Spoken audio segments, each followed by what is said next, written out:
Hello students, मेरा नाम है Rajesh Chamola, teacher science ICT virtual class Dehradun से। और आज हम बात करने वाले हैं क्लास 10th साइंस विज्ञान के आपके चैप्टर नंबर 2 अम्ल, क्षार तथा लवण, जो कि काफ़ी टाइम से कंटिन्यू चल रहा है। और हम इसमें पढ़ चुके हैं अम्ल एवं क्षारकों की पहचान, लिटमस सूचक के बारे में, अन्य सूचकों के बारे में। और पिछली क्लास में हम पढ़ रहे थे पीएच स्केल को। उससे पहले हम ये भी देख चुके हैं अम्ल क्षारों की अभिक्रिया, कुछ रासायनिक गुणधर्म या कुछ रासायनिक अभिक्रियाएं हमने पढ़ी। और आज के लेक्चर में हम कंटिन्यू करेंगे, आज की क्लास में कंटिन्यू करेंगे पीएच स्केल के से संबंधित कुछ बातों को। हमने पीएच स्केल कंप्लीट कर लिया था और हम पढ़ रहे थे दैनिक जीवन में जो पीएच के क्या उपयोग हैं, इनको कंटिन्यू कर रहे थे। तो एक दो इस यूजेस हमने वहाँ पर देखे थे कि किस प्रकार से हमारे जो शरीर है उसका भी एक निश्चित पीएच होता है। पीएच मान में 0 से 7 तक हम अम्लीय विलयन की बात करते हैं, 7 से 14 तक क्षारीय विलयन की, एवं जो 7 पर है उसे उदासीन विलयन हम बोलते हैं। इस प्रकार से हम आज देखेंगे कि दैनिक जीवन में इस पीएच के क्या क्या उपयोग हैं। हमने बगीचे की मिट्टी का खेती के लिए एग्जाम्पल लिया था। हमने ये भी देखा था कि जो अम्लीय वर्षा होती है वो किस कारण से होती है। आज हम और कुछ इंटरेस्टिंग यूजेस के बारे में, इंटरेस्टिंग इसके दैनिक जीवन में डेली लाइफ यूज के बारे में देखेंगे। और जब ये पार्ट कंप्लीट हो जाएगा, हमारा अम्ल क्षार से संबंधित पूरा पार्ट कंप्लीट हो जाएगा, फिर हम लवण परिवार या फिर लवण के बारे में बात करेंगे, सॉल्ट्स के बारे में बात करेंगे। तो कंटिन्यू करते हैं हमारा दैनिक जीवन में पीएच के उपयोग स्मार्ट बोर्ड पर। तो लास्ट क्लास में हमने देखा था पीएच के दैनिक जीवन में उपयोग, दैनिक जीवन में पीएच का महत्व।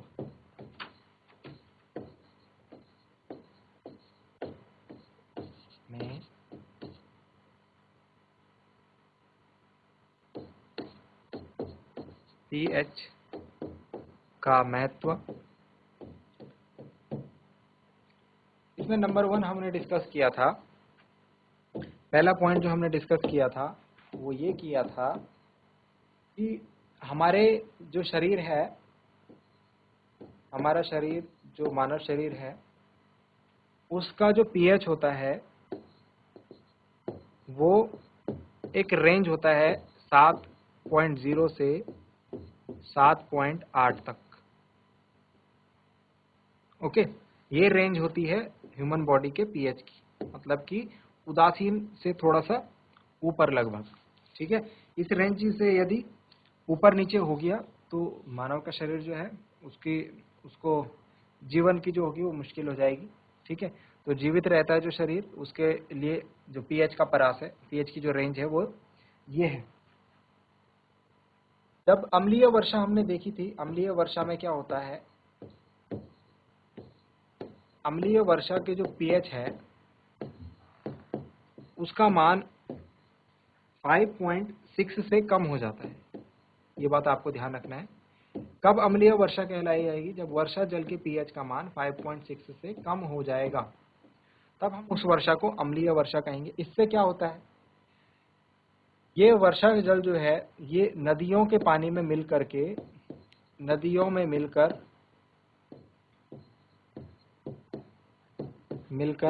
जो पानी वाले जीव होते हैं, पानी वाले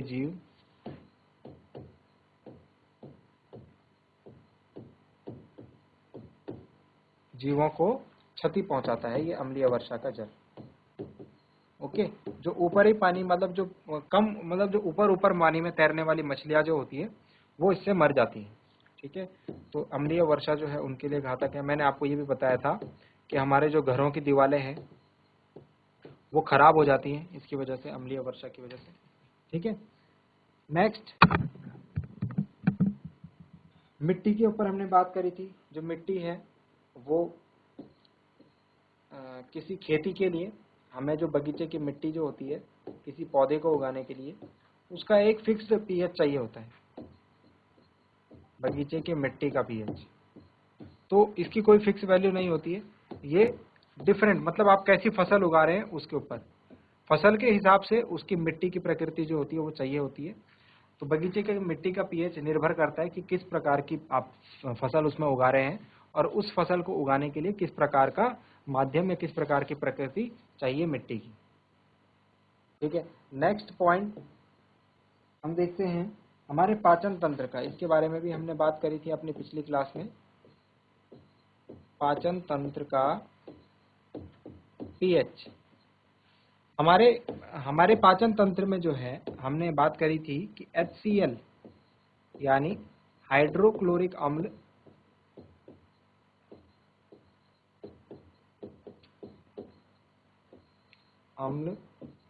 बनता है, ओके, हमारे उदर में। ये कैसा अम्ल है? ये एक प्रबल अम्ल है। प्रबल अम्ल है तो मैंने आपको एक बात बताई थी, प्रबल अम्ल जो होते हैं हमारे लिए हानिकारक होते हैं, इनको टच नहीं करना चाहिए, इनको छूना नहीं चाहिए, इनको सावधानी के साथ प्रयोग करना चाहिए। परंतु ये जब ये अम्ल जो है हमारे उदर में बन रहा है तो ये हमारे लिए क्यों हानिकारक नहीं है, क्यों ये हमारे उदर को क्षति नहीं पहुंचा रहा है, ये आपके लिए एक प्रश्न है। इस प्रश्न का उत्तर आपको जो चैप्टर हमने पढ़ा था जैव प्रक्रम बायो का, ठीक है, 6 चैप्टर, उसमें हमने बात करी थी इस बात के ऊपर कि ऐसी कौन सी चीज है जो पेट को सुरक्षित करती है इस हाइड्रोक्लोरिक अम्ल से। ठीक है, जब स्टूडेंट्स हमने एक अभिक्रिया याद दिलाता हूं आपको, एक अभिक्रिया हमने पढ़ी थी, उदासीनीकरण अभिक्रिया, याद आ रही है? कुछ ही दिन पहले पढ़ी थी। और ये हमने जब अम्ल और क्षारक के गुणधर्म, रासायनिक गुणधर्म पढ़े थे, वहां पर हमने ये अभिक्रिया देखी थी। ठीक है, उदासीनीकरण अभिक्रिया में क्या होती है? अम्ल तथा क्षार मिलकर के, अम्ल जो क्षार है वो एक दूसरे के प्रभाव को उदासीन कर देते हैं और लवण तथा जल बनते हैं। ठीक है, तो ये अभिक्रिया है। ठीक है, इसको इस प्रकार से न लिख के मैं लिखता हूं, अम्ल और क्षार जो है एक दूसरे के प्रभाव को समाप्त करके, उदासीन करके एक न्यूट्रल पदार्थ बनाते हैं, लवण और तथा जल। ठीक है, अब देखिए पीछे वापस आते हैं, ये बात ध्यान में रखना, ठीक है, इसको दिमाग में रखना, मैंने उस टाइम भी आपको बताया था। पीछे आते हैं, हमने देखा हमारे पाचन तंत्र में HCl यानी हाइड्रोक्लोरिक अम्ल का संश्लेषण होता है और ये हमारे पेट पे बनता है। लेकिन जब हमें अपच होती है, यानी हमारा खाना जो है, पेट का काम क्या, पेट में क्या होता है? डाइजेशन होता है। लेकिन जब अपच होता है, अपच यानी खाना डाइजेस्ट नहीं हो पाता है, नहीं पचा पाता है खाना, तो अपच की स्थिति में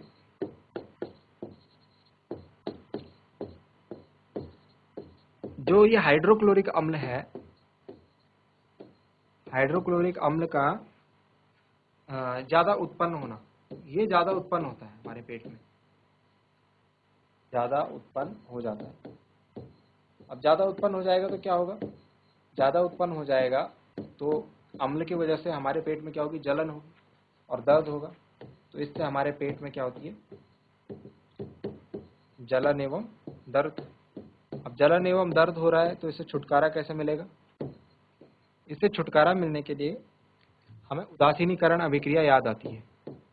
उदासीनीकरण अभिक्रिया क्या होती है कि अम्ल का प्रभाव आपको यदि न्यूट्रल करना है, अम्ल के प्रभाव को आपको खत्म करना है, तो आपको उसके साथ क्षार मिलाना पड़ेगा। तो आप इसमें क्या करते हैं? एंटासिड लेते हैं, एंटासिड। एंटासिड वो पदार्थ होते हैं जो कि आपके पेट में, जब ये जो जलन है, इसको आप एसिडिटी बोलते हैं, आपने एसिडिटी सुना होगा वर्ड। ये एसिडिटी को, जब आप एसिडिटी होती है आप एंटासिड लेते हैं, तो ये एंटासिड क्या है? एंटासिड के प्रयोग से हमको जलन से मुक्ति मिलती है, पहली बात तो ये।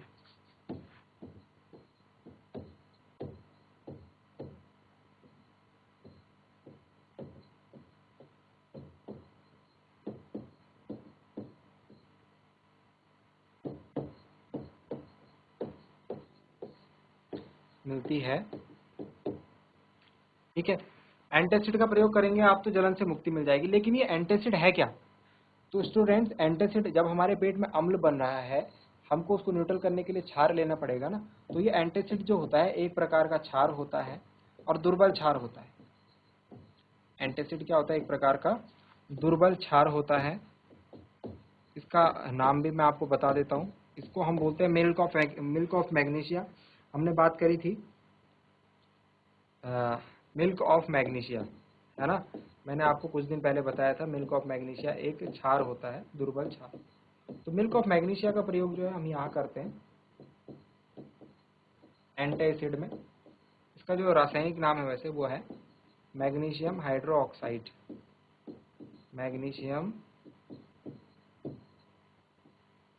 हाइड्रोक्साइड।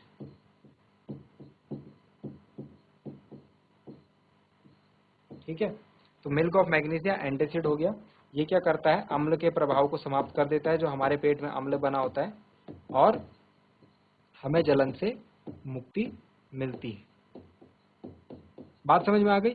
तो उदासीनीकरण अभिक्रिया का हमने यूज देख लिया। कहाँ पर यूज होती है, जब हमारे पेट में जलन होने लगती है अपच की स्थिति में, तो हम क्या करते हैं, एंटासिड लेते हैं। एंटासिड क्या होता है, एक दुर्बल क्षार है। हम जानते हैं उदासीनीकरण अभिक्रिया में यदि अम्ल और क्षार मिलेंगे तो लवण और जल बनेगा। तो पेट में जो अतिरिक्त अम्ल है उसके साथ ही एंटासिड ले करके तो ये न्यूट्रल कर देते हैं, एक दूसरे का प्रभाव समाप्त हो जाता है और हमें जलन महसूस नहीं होती या फिर जलन से मुक्ति हो जाती है। ये एक प्रकार का इम्पोर्टेंट उपयोग है, इसको आप ध्यान में रखेंगे। इसके बाद नेक्स्ट जो है ये भी इम्पोर्टेंट है, यहाँ से भी एग्जाम में पीछे जो दोनों पढ़े दोनों से ही एग्जाम में क्वेश्चन पढ़े। एक नेक्स्ट है वो है दंत क्षय। दंत क्षय मतलब दांतों का क्षय, दांतों का खराब होना। तो आपने देखा होगा आपके दांत खराब होने लगते हैं, बेसिकली आप बोलते हो दांतों में कीड़े लग गए। दांतों में कीड़े लगने का एक कारण ये हुआ है कि पीएच के दृष्टि से देखें तो मुंह के पीएच का मान जब कम हो जाता है, मुंह के पीएच का मान 5.5 से कम होने पर, ठीक है, 5.5 से कम होने पर, तो जब आपके मुंह के पीएच का मान 5.5 से कम हो जाएगा तो आपको दंत क्षय, आपके दंत क्षय होने लगेंगे। क्यों होता है, क्यों, इसका रीजन देखिए क्यों होता है ये।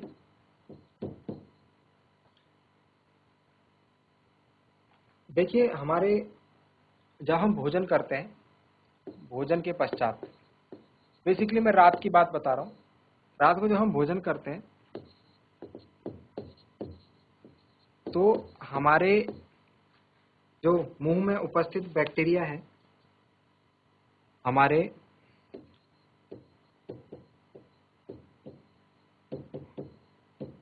मुंह में उपस्थित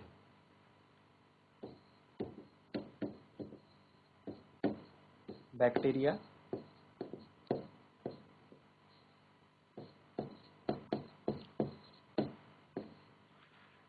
ये अम्ल का उत्पादन करते हैं, अम्ल का उत्पादन करते हैं। क्यों करते होंगे अम्ल का उत्पादन, सोचो जरा। देखिए जब हम खाना खाते हैं तो हमारे मुंह में खाने के कुछ अवशेष तो रहते ही हैं, है ना, चाहे वो हमारे दांतों में फंस जाते हैं, है ना, तो उनमें क्या होता है, ग्लूकोज, कार्बोहाइड्रेट्स वगैरह होते हैं। तो हमारे मुंह में उपस्थित बैक्टीरिया क्या करता है, उन ग्लूकोज कार्बोहाइड्रेट्स का विघटन कर देता है, और विघटन करने के बाद जो हमारे मुंह में बचा हुआ खाना है ना, ग्लूकोज जो खाना है उसके अंदर ये होता है ग्लूकोज, इसका विघटन करके और वो गैसें रिलीज करता है। प्रोडक्ट हमने अभिक्रिया देखी तो प्रोडक्ट में गैस बनती है, ये गैस होती है अम्लीय। तो हमारे मुंह का पीएच कैसा हो गया, अम्लीय। बात समझ में आ गई, अम्लीय मतलब 5.5 से कम, तो ज्यादा ज्यादा वो अम्लीय होता जाएगा। अब क्या होगा, अब हमको क्या करना है, इससे क्या होगा, जो हमारे दांत हैं, हमारे दांत किस पदार्थ के बने होते हैं, ये बात ध्यान रखना आप, हमारे दांत बने होते हैं कैल्शियम फॉस्फेट के, जिसको हम इनेमल बोलते हैं। इनेमल वो है कैल्शियम फॉस्फेट। इसके बारे में आपको दो तीन चीजें ध्यान रखनी है। पहले तो कैल्शियम फॉस्फेट, जो हमारे दांत जिस पदार्थ के बने होते हैं, और आपको एक बात ध्यान रखनी है कि ये हमारे शरीर का सबसे कठोर भाग भी है, शरीर का सबसे कठोर भाग। तो क्या है वो, कैल्शियम फॉस्फेट। ठीक है, हमारे दांत इस पदार्थ के बने होते हैं। जब ये अम्ल का उत्सर्जन, तो ये कैल्शियम फॉस्फेट जो होता है इसका संक्षारण होना थोड़ा मुश्किल होता है, पानी वगैरह से ये खराब नहीं होता है, लेकिन अम्ल के संक्षारण से, यह अम्ल के उपस्थिति से, जैसे अम्ल का उत्पादन हो रहा है यहाँ बैक्टीरिया द्वारा, ये संक्षारित होने लगते हैं। ये क्या होने लगेगा? खराब होने लगेगा, संक्षारित होने लगता है। और जब इसका संक्षारण होने लगेगा तो हमारे दांत क्या होंगे? खराब होने लगेंगे। इतनी बात समझ में आ गई? दंत क्षय कब होगा? जब मुंह के पीएच का मान 5.5 से कम होगा। क्यों होगा? क्योंकि हमारे मुंह में जब खाने के कुछ बचे हुए कण हैं, बचा हुआ पदार्थ है, अब हमारे मुंह में उपस्थित बैक्टीरिया जो है उनमें से उनके साथ उनको विघटन करके उनमें से अम्ल का उत्सर्जन करता है। हमारे दांत जो होते हैं कैल्शियम फॉस्फेट के बने होते हैं, ये हमारे शरीर का सबसे कठोर भाग भी होता है क्या, और जब ये अम्ल का उत्पादन होता है तो ये दांत के जो कैल्शियम फॉस्फेट है ये संक्षारित होने लगता है। क्या, कैसे बचाव करेंगे इसका? तो वापस से हम चलते हैं उदासीनीकरण अभिक्रिया में। बचाव कैसे होगा इसका? इसके बचाव के लिए हम जाएंगे वापस उदासीनीकरण अभिक्रिया में। उदासीनीकरण अभिक्रिया क्या है? अम्ल और क्षार को, अम्ल का प्रभाव खत्म करना है तो क्षार मिलाना। तो यहाँ पर हम क्षार के रूप में किसका प्रयोग करेंगे? दंत मंजन का। ठीक है, दंत मंजन का प्रयोग करने से, क्योंकि ये क्या होता है, दंत मंजन क्षारकीय होता है, ओके, बेसिक होता है। तो ये क्या होता है, जो हमारे मुंह में जो ये अम्ल उत्पादन हो रहा है इसका प्रयोग करके, नियमित प्रयोग, ओके, जो ये अतिरिक्त अम्ल का उत्पादन हुआ है इसके प्रभाव को समाप्त कर देगा और हम इसके प्रयोग से बच सकते हैं दंत क्षय से। तो ये एक और इम्पोर्टेंट पॉइंट, इसको भी आपको याद रखना है। दंत क्षय क्या होता है? जब हमारे मुंह का पीएच मान 5.5 से कम हो जाता है तो इस अवस्था को दंत क्षय कहते हैं।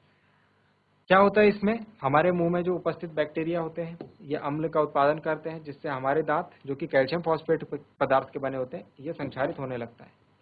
हम क्या कर सकते हैं? दंत मंजन का प्रयोग, क्षारकीय दंत मंजन का प्रयोग करने से हम इस परिस्थिति से बच सकते हैं। ठीक है, तो ये हो गया दंत क्षय। इसके बाद एक और डेली लाइफ यूज है, वो है पशुओं एवं पौधों में हमने पीएच का यूज देखा है।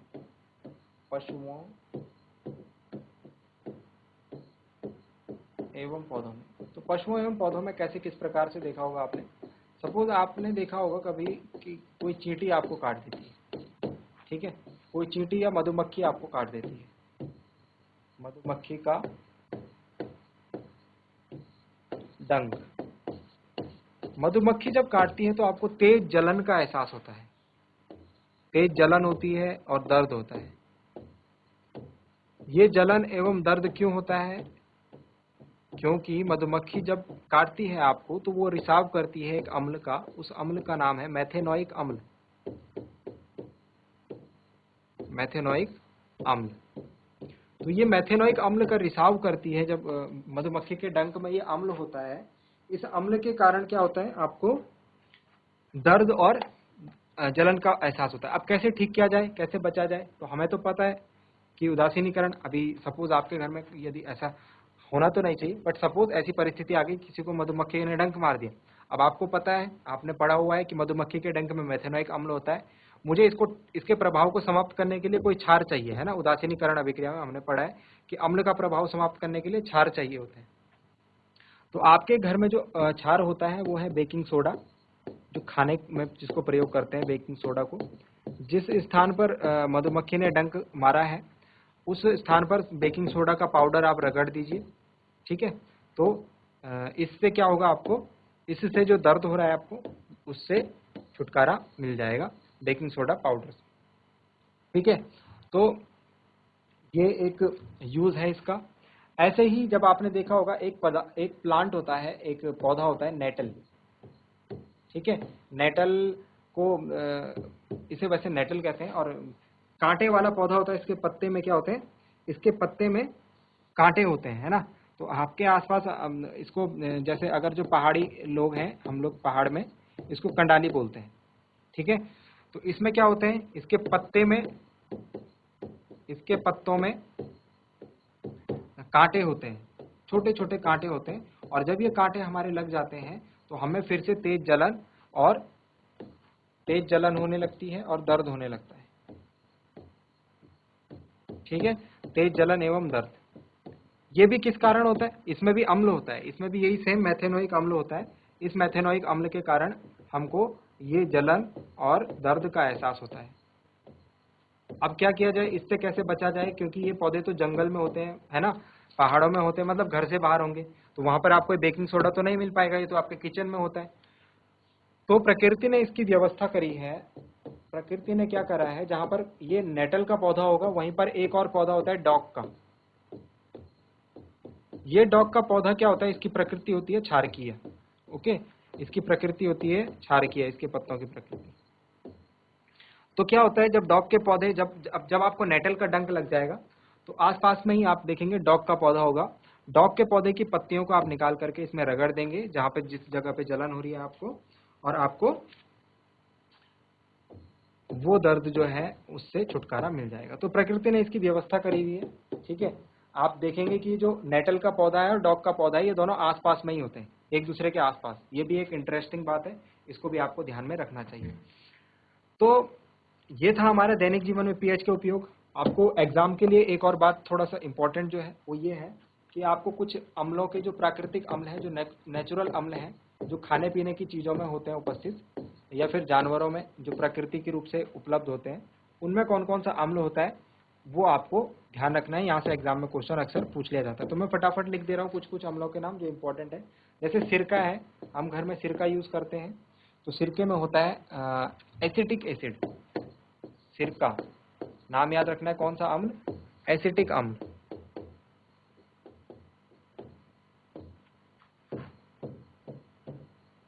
और इसके बाद है संतरा या नींबू, जो भी खट्टे खट्टे फल होते हैं। खट्टे फलों में जो होता है वो सिट्रिक एसिड होता है, सिट्रिक अम्ल। इसके अलावा इमली की बात करें, इमली भी खट्टी होती है, खट्टे पदार्थ अम्लीय हो गए। तो इसमें कौन सा अम्ल हो गया, इसमें होता है टार्टरिक एसिड, टार्टरिक अम्ल। ठीक है, और टमाटर, टमाटर में होता है ऑक्जेलिक अम्ल, ऑक्जेलिक एसिड।